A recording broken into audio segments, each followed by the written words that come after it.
Okay, so in the final video of the Levels of Court series, we'll talk about the final court, the fourth, the top of the court structure for any independent system, and that's called the Court of Last Resort. The highest state level court, known as the Court of Last Resort, is typically, in most places, formally referred to as the Supreme Court of Texas, or the Texas Supreme Court.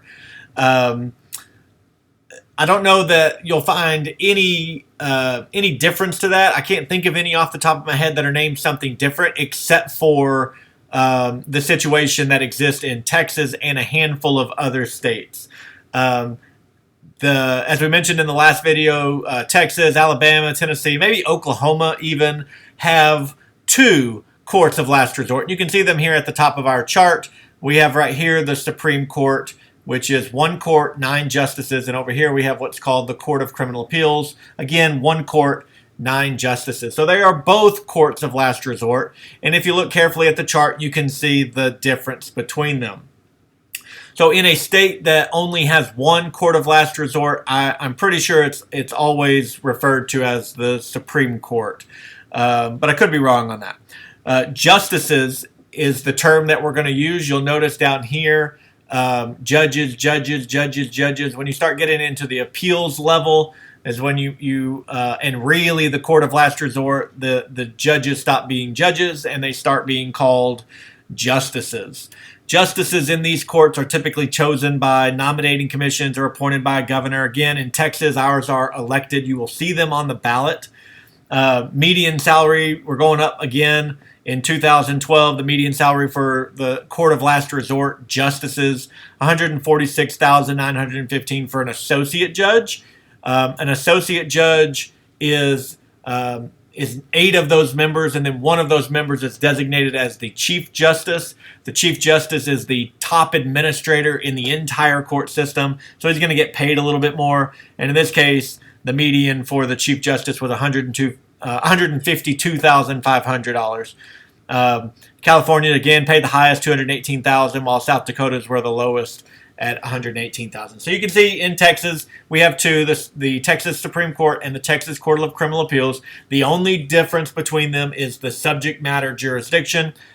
Supreme Court of Texas hears civil appeals, so anything that comes out of the Court of Appeals that is civil in nature will go to the Texas Supreme Court. That includes juvenile matters, and then anything that is criminal in nature, and that includes these death sentences that went right around the Intermediate Court of Appeals and straight to the top. They are heard by the Texas Court of Criminal Appeals. So at the top level, there is not one court that's higher than the other. They don't hear each other's cases. That is the court of last resort for the particular subject matter. Now, this is the court structure of Texas, so it is isolated to just Texas issues, but I will share this. There is one caveat to that being the court of last resort. For every issue in Texas, these are the courts of last resort, but anything that involves a constitutional issue. So, for example, let's say a civil case or a criminal case that involved a search and seizure. That case could be tried, and when the defendant was found guilty, it could be appealed to the Court of Appeals, and they declined. They uphold the verdict, and then that case is appealed to the Texas Court of Criminal Appeals, and this court upholds the lower court's verdict.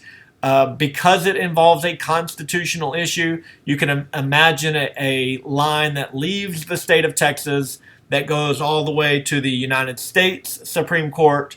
Because it involves a constitutional issue, it does not end in the state of Texas. Texas does not get to answer constitutional questions finally that affect all 50 states and the District of Columbia. Texas gets to decide finally Texas issues.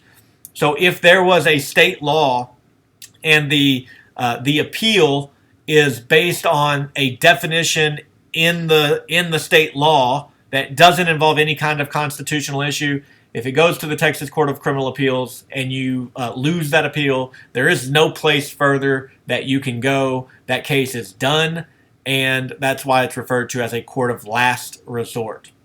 That is the all 4 court levels. So we have 4 videos, 4 court systems. If you have questions about these, feel free to look at Texas, txcourts.gov. Does a pretty good job of outlining the Texas court structure. This is a pretty helpful graphic, but there's more information out there if you're interested in what these levels do day to day, how much judges get paid, the qualifications, so forth. So feel free to look out there on the internet for more information if this is something that you find interesting.